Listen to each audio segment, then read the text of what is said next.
Dr. Sarah Chen stared out the massive viewing window of Galactic Council Station GC-7, watching the strange dance of maintenance ships against the backdrop of swirling nebula clouds. Something was different today.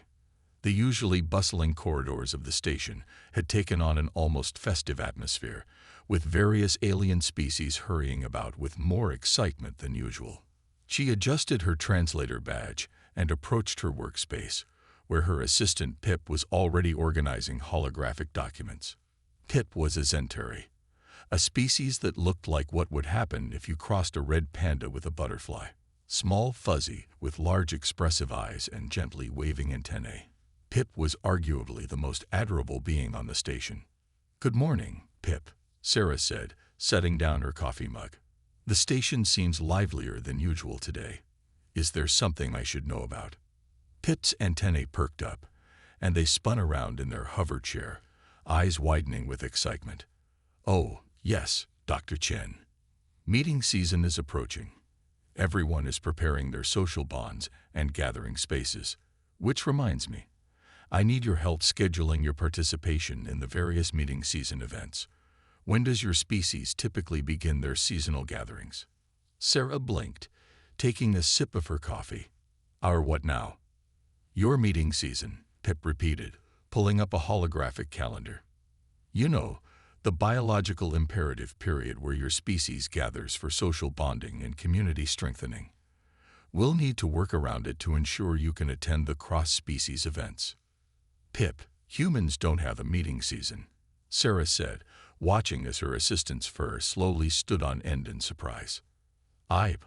What?" Pip's antennae drooped in confusion. But how do you maintain social bonds? When do you gather? How do you know when to form communities?" Sarah couldn't help but smile at Pip's genuine bewilderment. "We just do it whenever we want. We meet people for coffee, have dinner parties, go to movies, hang out at parks. There's no specific season for it." Pip's mouth fell open, and they nearly dropped their datapad. "Whenever you want," they squeaked. But that's impossible. Every spacefaring species has a meeting season. The Voraxians have their great gathering in their solar winter. The Kalitic have their hive convergence during the twin moons alignment. Even we Zentari have our cloud dancing season, when the spores bloom. Sarah watched in amusement as Pip began frantically pulling up species data on their holoscreens. "Look, the Juraxians, meeting season. The Polteri, meeting season. The Zixtal, meeting season." With each example, Pip's voice got slightly higher pitched. "How can you possibly maintain stable social structures without a biologically mandated period of community bonding?" "Well," Sarah said, pulling up her own chair, "maybe that's something we should look into. It could be an interesting cultural study, don't you think?" Pip's eyes somehow got even bigger.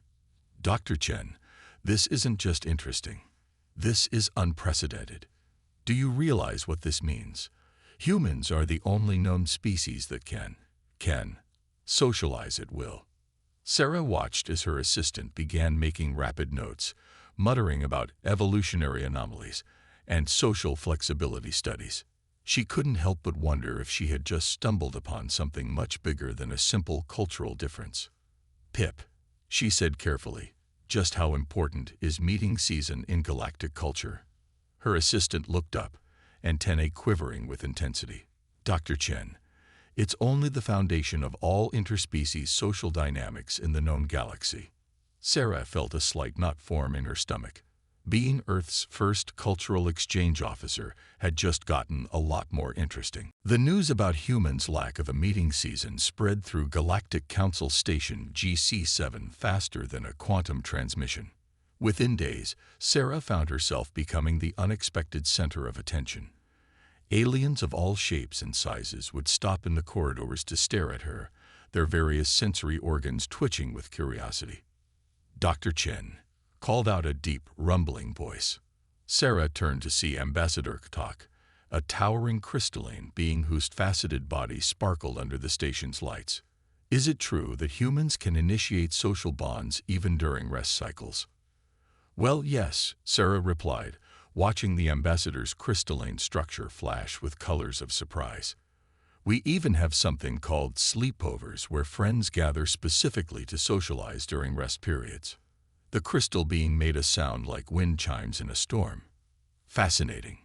During our crystal harmonizing season, we must align our facets precisely with the magnetic poles of our world. To think you can simply choose when to align. Remarkable. As Sarah made her way to her office, she found Pip surrounded by floating holoscreens, each displaying data about different species' meeting seasons. Their fur was slightly ruffled, suggesting they had been working through their own rest cycle. Dr. Chen. Pip bounced in their hover chair. I've made some incredible discoveries.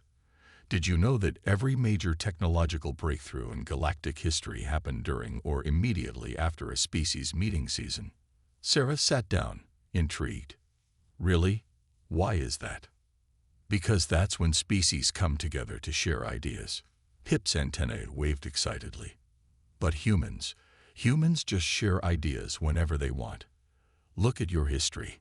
The holograms shifted to show Earth's timeline. The Industrial Revolution, the Digital Age, the first Mars colony.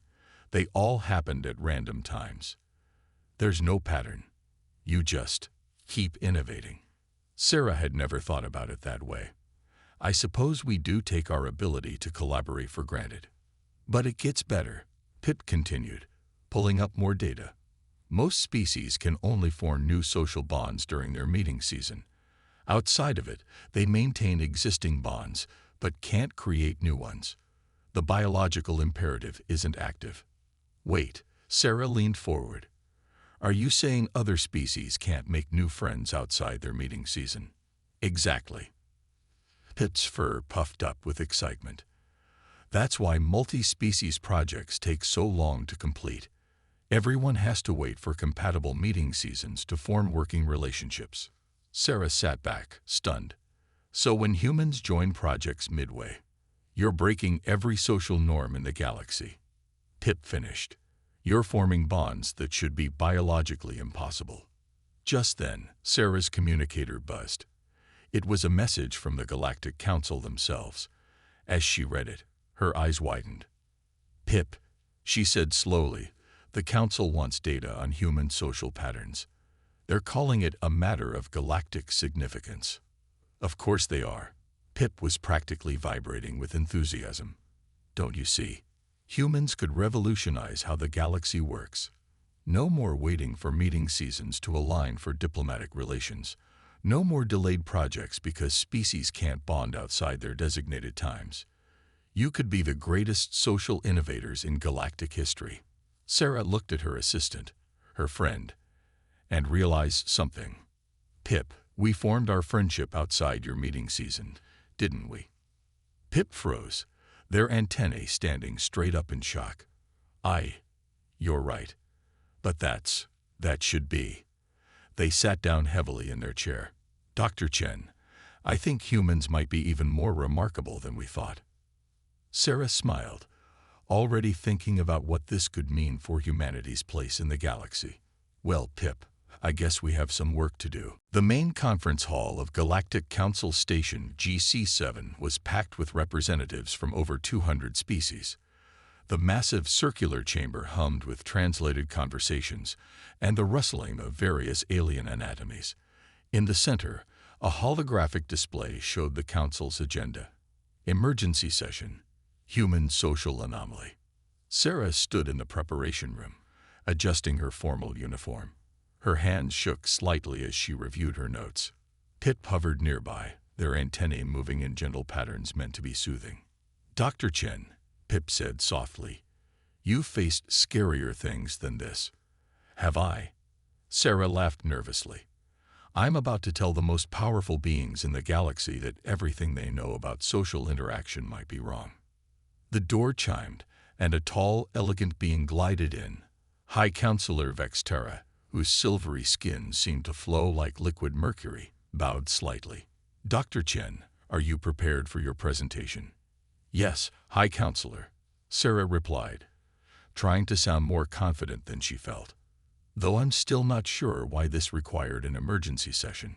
Vexterra's flowing form rippled with what Sarah had learned was amusement. Dr. Chen, do you know why we have interstellar war protocols? For defense against hostile species. No, Vexterra's voice turned serious. We have them because misaligned meeting seasons have caused more conflicts than any other factor in galactic history. Species who cannot form social bonds cannot understand each other. But humans, the High Counselor paused, their silver surface shimmering. Humans might change everything. Before Sarah could respond, the chamber's announcement system chimed. It was time. Walking onto the central platform, Sarah felt hundreds of alien eyes, sensory stalks, and other organs focus on her. The platform rose, positioning her at the perfect height for all species to observe. Honored representatives, she began, her voice carried by translators throughout the chamber. I understand that human social patterns have caused some concern. I'm here to explain how we maintain social bonds without a biological meeting season. She activated her presentation, showing scenes from Earth. Humans form connections through shared experiences, mutual interests, and choice rather than biological imperatives. We can create new bonds at any time, strengthening them through regular interaction. A wave of murmuring swept through the chamber. A reptilian delegate raised their scaled hand. But how do you know when it's appropriate to form these bonds? We don't, Sarah replied honestly. We feel it out. Sometimes it works, sometimes it doesn't. We call it making friends. Another delegate, a floating cloud of bioluminescent particles, pulsed with confusion. You mean you risk social rejection outside of designated safe periods? Willingly? Yes. Sarah nodded. We believe the potential for connection is worth the risk of rejection. The chamber erupted in astonished discussions. Pip, watching from the side, noticed something remarkable. Species that normally wouldn't interact during their non-meeting seasons were turning to each other, sharing their amazement at this revelation. High Counselor Vexterra raised their hands for silence. Dr. Chen, you understand what you're suggesting. If humans can teach other species to form bonds outside their meeting seasons, it could revolutionize galactic society. Sarah finished. No more waiting for biological cycles to align for diplomatic relations. No more delayed projects because species can't connect. Imagine a galaxy where understanding doesn't have to wait for the right season. The chamber fell silent, every being present contemplating the implications. Finally, Vexterra spoke again. Dr. Chen, the Council has a proposal for humanity. We would like to establish a new position, Interspecies Social Integration Specialist. Would you be willing to help us learn your way of bonding? Sarah looked at Pip, who was practically glowing with excitement, then back at the Council. I would be honored, she said, realizing that humanity's greatest quirk might have just become its greatest gift to the galaxy. 3 weeks after her presentation to the Council, Sarah found herself in what she nicknamed the Friendship Lab, a large chamber specially designed for interspecies social experiments. The room was filled with comfortable seating arrangements for various alien physiologies, and the lighting could be adjusted to suit any species' visual comfort range. All right, everyone. Sarah addressed the group of 15 aliens from different species. Today we're going to try something humans call casual conversation. No formal protocols, no seasonal requirements, just talking. The aliens looked at each other nervously. Among them was a floating gas cloud named Zix, a crystalline being called Sparkle, their actual name was unpronounceable, and a 6-legged furry creature who went by Bounce. Pip sat near Sarah, taking notes and occasionally offering encouragement. But how will we know when it's appropriate to speak? Asked Sparkle, their crystal facets reflecting anxiety patterns. That's the beauty of it. Sarah smiled. You just speak when you have something to say. Let's start with something simple. What did everyone have for their morning nutrition? The room fell silent. The aliens stared at each other, clearly uncomfortable with this unstructured social interaction. Then Bounce surprised everyone by speaking up. I consumed Vitapods, they said quickly, then ducked their head as if expecting consequences for this out-of-season social sharing. Excellent. Sarah beamed. See, nothing bad happened. Who else wants to share? Slowly, hesitantly, other aliens began to speak. Zix talked about absorbing solar radiation, while Sparkle described their morning mineral bath. With each sharing, the tension in the room decreased slightly. Pip's notes were becoming increasingly excited. Subjects showing unprecedented adaptation to non-seasonal social bonding. Minimal stress responses after initial anxiety. Then something unexpected happened. Sparkle turned to Zix and asked, "What does solar radiation taste like?" Sarah held her breath. This was spontaneous interaction. Exactly what they were hoping for, but hadn't dared to expect so soon. Zix's gaseous form swirled with pleasure at being asked. It's like, imagine the warmth of 1,000 gentle hugs. Though I've always wondered about mineral baths. Before long, the room was filled with curious questions and excited answers. Species that would normally never interact outside their meeting seasons were sharing experiences, asking questions, and even making jokes. "Dr. Chen," Pip whispered, their antennae quivering with excitement. "This is unprecedented. They're forming microbonds completely outside their biological cycles." Sarah watched as Bounce taught Sparkle a game from their world, while Zix floated nearby offering commentary. "They're not just forming bonds, Pip, they're enjoying it." Later that day, Sarah sat in her office preparing her report for the council. Pip brought her a cup of coffee, a habit they'd picked up from her. "The council will be amazed," Pip said, settling into their hover chair. "We've just proven that with the right environment and guidance, species can learn to socialize like humans." Sarah nodded, but something was bothering her. "Pip, doesn't this seem almost too easy? These species have had millions of years of evolution, telling them they can only bond during meeting season. Why are they adapting so quickly?" Pip's antennae twitched thoughtfully. Maybe the potential was always there. Maybe humans aren't teaching us something new. You're just showing us something we forgot we could do. Sarah looked at her friend, a member of a species that supposedly couldn't form new bonds outside their meeting season, and smiled. "You know what, Pip? I think you might be right. And that makes our job even more important." As if to prove her point, she could hear laughter from the friendship lab down the hall, where several of her students had chosen to stay and continue practicing their new social skills, long after the session had ended. Word of Sarah's friendship lab success spread through the galaxy like wildfire. 1 month after the first casual conversation experiment, Sarah stood in her office, staring at the latest reports flooding her holoscreens. Pip burst through the door, their fur standing on end with excitement. "Dr. Chen, the data from the Juraxian mining colony just came in." Pip's antennae were practically dancing. "Their productivity has increased by 300% since implementing human-style social interactions." Sarah scrolled through the report, her eyes widening. "They're saying different shift workers are actually talking to each other now, outside their meeting season." "Yes," Pip bounced in their hover chair. "Before, they couldn't form working relationships until their meeting seasons aligned. Now they're sharing information between shifts, solving problems together, even having what they call lunch breaks. Though I think they misunderstood that concept a bit." A message notification popped up on Sarah's screen. It was from Sparkle, one of her first students. The crystalline being had become an instructor themselves, teaching other species about casual social interaction. "Dr. Chen," the message read, "you won't believe what happened today. 2 species that historically waited decades for their meeting seasons to align just signed a trade agreement after having what they called a coffee chat. They don't even drink coffee." Sarah couldn't help but laugh. Humans' casual approach to socialization was revolutionizing galactic society faster than anyone had predicted. But not everyone was happy about these changes.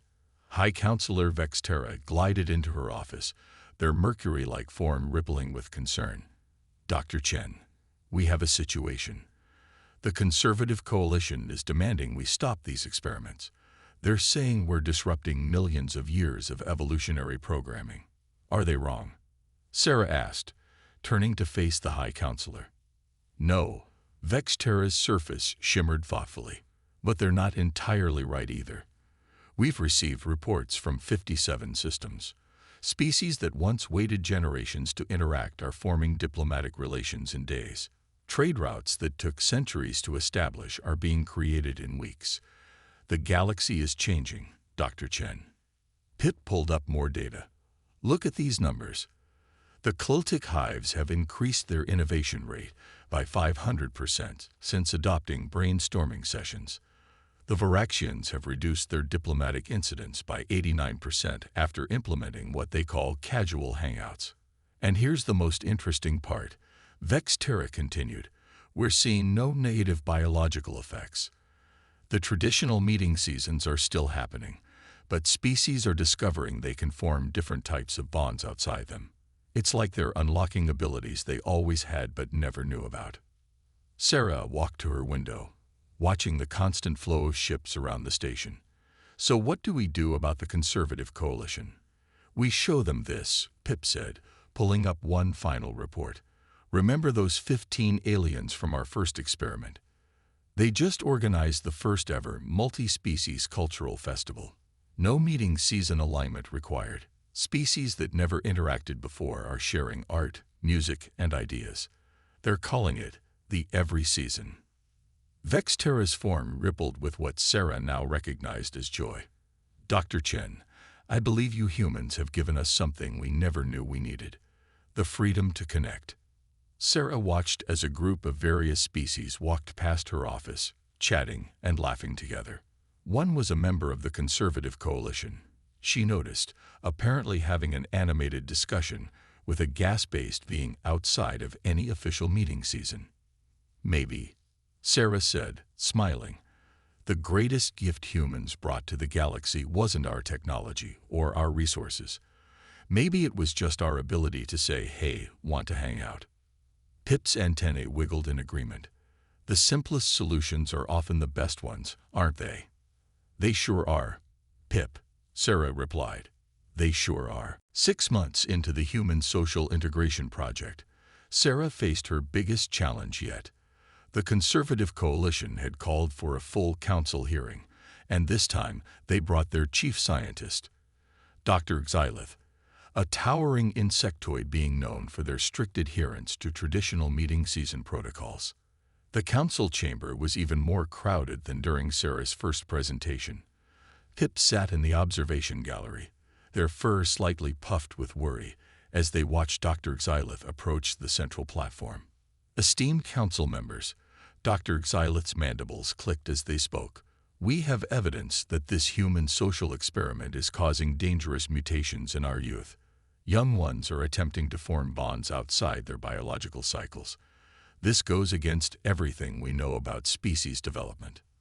Sarah listened carefully, noticing something interesting. Despite claiming to be against out-of-season bonding, Dr. Xylith was unconsciously using human-style gestures they must have picked up from somewhere. When it was her turn to speak, Sarah walked calmly to the platform.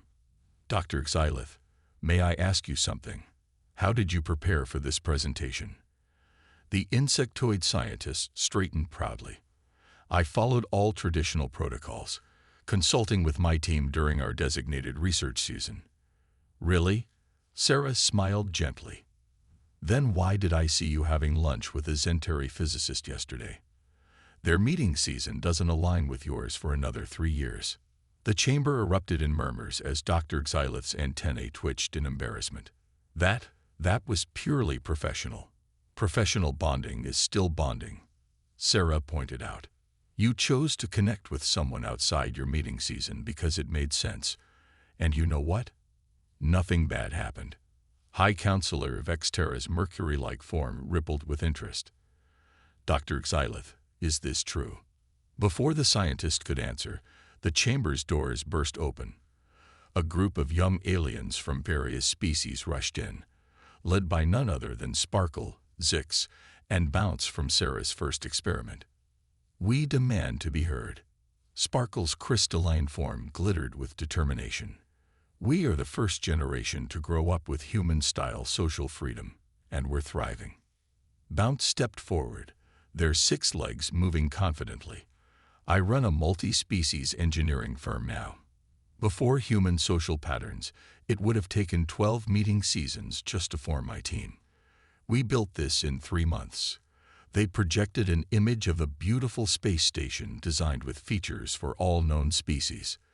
Zix floated forward, their gas forms swirling with emotion. I learned art from a crystal being and poetry from a hive mind. My species once thought that was impossible. We were wrong. Dr. Xylit's mandibles clicked rapidly as they processed this. But the traditional ways are not being destroyed. Sarah finished softly. Meeting seasons are still important. They're just not the only way anymore. Look around this room, Dr. Xylith. Really look. The scientist turned, finally noticing what Sarah had seen earlier. Throughout the chamber, species that should have been strictly segregated by their biological cycles were sitting together, sharing notes, exchanging glances, and even showing concern for each other. This is what humanity brought to the galaxy, Sarah continued. Not a replacement for meeting seasons, but an addition to them. The freedom to choose when and how to connect. Dr. Xylith's antennae drooped slightly. I may have been too hasty in my conclusions. Perhaps we should conduct more studies. Over lunch, maybe. I know a nice place that serves both insectoid and human cuisine. Sarah caught Pip's eye in the gallery, and they shared a knowing smile. The galaxy wasn't just changing. It had already changed, and there was no going back. 1 year after Sarah first revealed that humans didn't have a meeting season, she stood in the newly constructed Galactic Cultural Center on Station GC7. The massive space was filled with beings from hundreds of species, all mingling freely regardless of their biological cycles. Can you believe this all started because I mentioned humans don't have a designated time for socializing? Sarah said to Pip, who was wearing their new official uniform as the first non-human deputy director of interspecies relations. Actually, Pip's antennae wiggled playfully. It started because I was nosy enough to ask about your meeting season in the first place.